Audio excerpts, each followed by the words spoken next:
बहुत समय पहले एक छोटे से गांव के किनारे घना जंगल फैला हुआ था। उस जंगल के भीतर एक ऐसा रहस्यमयी बगीचा था जिसके बारे में कहा जाता था कि वहां हर पौधा और फूल जादुई शक्ति से भरा है। लेकिन वह बगीचा किसी ने कभी देखा नहीं था, क्योंकि उसकी रक्षा एक अद्भुत परी करती थी। गांव में एक मासूम लड़की रहती थी, अनाया। वह बहुत जिज्ञासु और दयालु थी। उसे फूलों और पौधों से बहुत प्यार था। हर रोज वह अपने घर के आंगन में फूलों को पानी देती और उनसे बातें करती, लेकिन उसका मन हमेशा उस जादुई बगीचे को देखने के लिए लालायित रहता था। एक दिन जब वह जंगल में लकड़ियां लेने गई तो उसे दूर से चमकती हुई रोशनी दिखाई दी। वह रोशनी साधारण नहीं थी, वह अलग ही तरह से चमक रही थी। अनाया धीरे धीरे उस रोशनी के पीछे चलने लगी और जल्द ही एक सुंदर फाटक के सामने पहुंची। फाटक सुनहरी बेलों से ढका हुआ था और उस पर चमकते फूल खिले थे। जैसे ही उसने फाटक को छूने की कोशिश की, अचानक एक मीठी लेकिन तेज आवाज गूंजी, रुको, यह बगीचा सबके लिए नहीं है। अनाया घबराकर पीछे हटी। तभी सामने एक सुंदर परी प्रकट हुई। उसके पंख मोती जैसे चमक रहे थे और हाथ में एक चमचमाती छड़ी थी। अनाया ने डरते हुए कहा, मुझे माफ कर दीजिए, मैं बस जिज्ञासा में यहां तक आ गई, मेरा इरादा गलत नहीं था। परी मुस्कुराई, यह जादुई बगीचा सिर्फ उन्हीं को दिखता है जिनका दिल साफ और निस्वार्थ हो।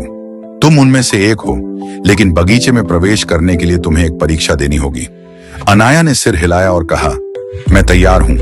परी ने हाथ घुमाया और 3 फूल उसके सामने आ गए, एक लाल गुलाब, एक नीला कमल और एक सुनहरा सूरजमुखी। तुम्हें इनमें से सिर्फ एक चुनना है, परी बोली, लेकिन याद रखना, हर फूल के साथ तुम्हें एक जिम्मेदारी भी मिलेगी। अनाया ने ध्यान से देखा। लाल गुलाब शक्ति का प्रतीक था, नीला कमल ज्ञान का और सुनहरा सूरजमुखी दया का। उसने बिना सोचे समझे सूरजमुखी उठा लिया, क्योंकि दया सबसे बड़ी ताकत है, अनाया ने कहा। परी प्रसन्न हुई और बोली, तुमने सही चुनाव किया है। अब यह बगीचा हमेशा तुम्हारे लिए खुला रहेगा। जैसे ही अनाया ने फाटक पार किया, उसकी आंखें चमक उठीं। अंदर का दृश्य अद्भुत था। पेड़ खुद ब खुद झूम रहे थे, फूल मधुर गाने गा रहे थे और हरियाली में जादू की चमक थी। वहां के फलों को खाने से थकान मिट जाती और पानी पीने से मन प्रसन्न हो जाता। अनाया ने देखा कि बगीचे में छोटे छोटे जीव रहते हैं, बोलते हुए खरगोश, गाने वाले पक्षी और हंसते हुए तितलियां। सबने अनाया का स्वागत किया। परी ने कहा, अब यह बगीचा तुम्हारी जिम्मेदारी है। तुम चाहो तो गांव के लोगों की मदद इसके जादू से कर सकती हो, लेकिन लालच कभी मत करना। जादू सिर्फ नेक कामों के लिए है। अनाया ने वादा किया और गांव लौट आई। अब वह जब भी किसी बीमार या दुखी को देखती तो बगीचे के फूल पत्तों से बनी दवा ले जाकर उन्हें ठीक कर देती। धीरे धीरे गांव समृद्ध और खुशहाल हो गया। गांव के लोग हमेशा सोचते, अनाया के पास ऐसा कौन सा रहस्य है कि हर समस्या का समाधान उसके पास है। लेकिन अनाया ने कभी सच्चाई उजागर नहीं की।